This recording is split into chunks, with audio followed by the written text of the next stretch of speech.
Sovereign gold bond scheme એક એવી scheme જેના અંતર્ગત તમે લોંગ ટર્મ માટે ગોલ્ડમાં ઇન્વેસ્ટમેન્ટ કરી શકો છો, જે એકદમ સેફ, સરળ અને ઇઝી વે છે ગોલ્ડ ઇન્વેસ્ટમેન્ટ માટે. ગોલ્ડ ઇન્વેસ્ટમેન્ટ માટે આજની તારીખમાં કેટલા ઓપ્શન અવેલેબલ છે? એક છે તમે ફિઝિકલ ગોલ્ડ પરચેસ કરો બાર અથવા કોઇન્સમાં. સેકન્ડ, તમે ફિઝિકલ ગોલ્ડના ઓર્નામેન્ટ્સ એટલે કે દાગીના પરચેસ કરો. ત્રીજું છે ગોલ્ડના મ્યુચ્યુઅલ ફંડ્સ એટલે કે ગોલ્ડ બોન્ડ્સમાં તમે ઇન્વેસ્ટ કરો. અને ચોથો ઓપ્શન છે તમારી પાસે સોવરન ગોલ્ડ બોન્ડ સ્કીમ, જેમાં સરકારની ગેરંટી મળે છે. હવે સરકારની ગેરંટીનું બેનિફિટ શું છે?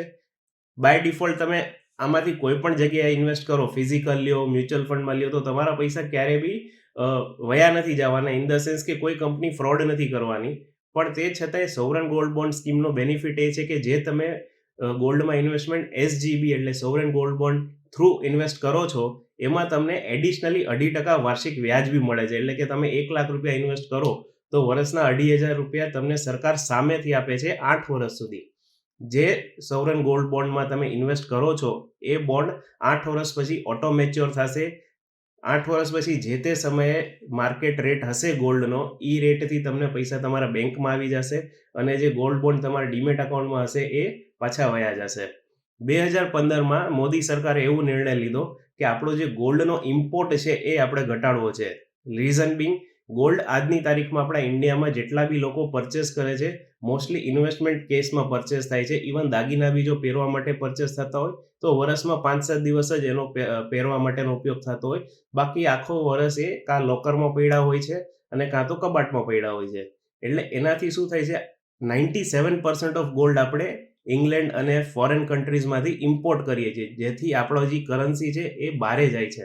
એ બહારે જતા અટકાય અને જે લોકોને પ્યોર ઇન્વેસ્ટમેન્ટનો પર્પઝ હોય એ લોકો સોવરેન ગોલ્ડ બોન્ડમાં જો ઇન્વેસ્ટ કરે તો તેથી સરકારે એનો ગોલ્ડ લેવાની જરૂરત નથી. એ પૈસાનો ઉપયોગ સરકાર એના રેગ્યુલર કામકાજમાં, બજેટમાં યુઝ કરે અને તમને ગોલ્ડનો વ્યાજનો બેનિફિટ આપે. એટલે એઝ અ ઇન્વેસ્ટર તમને આમાંથી શું સમજવાનું છે કે સોવરેન ગોલ્ડ બોન્ડ સ્કીમ, જો તમે ખરેખર ગોલ્ડના ઇન્વેસ્ટમેન્ટ પર્પઝથી કોઈ પૈસા ફાળવતા હોય કે તમારા પોર્ટફોલિયોમાં તમે નક્કી કર્યું કે મારે 10% આલોકેશન ગોલ્ડને દેવું છે, તો તમે ડેફિનેટલી સોવરેન ગોલ્ડ બોન્ડમાં ઇન્વેસ્ટ કરી શકો છો. સેકન્ડ બેનિફિટ શું થાય છે કે તમે જે સોવરેન ગોલ્ડ બોન્ડ સ્કીમ 5 દિવસની અંદર નવા ઇસ્યુમાં પરચેસ કરો છો અને 8 વર્ષ પછી એને ઓટો મેચ્યોર થવા દો છો, તો એમાં જે તમને કેપિટલ ગેઇન થાય છે એ નોર્મલી અગર જો ફિઝિકલ ગોલ્ડ લીધું હોય તો 2 વર્ષ પછી તમે એને સેલ કરો ને એમાં જો કેપિટલ ગેઇન થાય એ ટેક્સેબલ છે 20% પ્લસ ઇન્ડેક્સેશનના કોસ્ટ ઉપર. અહીંયા તમારે કોઈ પ્રકારનો કેપિટલ ગેઇનનો ટેક્સેશન લાગુ પડશે નહીં. એટલે જો લાખ રૂપિયા તમે ઇન્વેસ્ટ કર્યા ને એ તમે 3 લાખ કરીને વેચ્યા, તો જે 2 લાખ રૂપિયાનો પ્રોફિટ થાય છે એની ઉપર 0 ટેક્સ આવશે. એટલે ટેક્સની દ્રષ્ટિકોણથી બી સોવરન ગોલ્ડ બોન્ડ સ્કીમ સારી છે ઇન્વેસ્ટ કરવા માટે. અને લોંગ ટર્મ તમારે ગોલ્ડ સાચવવો ના પડે, લોકરના ચાર્જીસ ન ભરવા પડે, તમારે ડીમેટમાં જ રહીએ. એનાથી બીજી સરળતા શું જ હોય છે તમારે?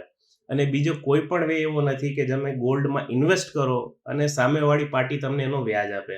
નોર્મલી આપણે ગોલ્ડના ઉપર વ્યાજ લઈએ છીએ, ગોલ્ડ વ્યાજે રાખીને આપણે પૈસા વાપરતા હોય છે. અહીંયા સરકાર તમને સામેથી વર્ષના 2.5% વ્યાજ આપે છે.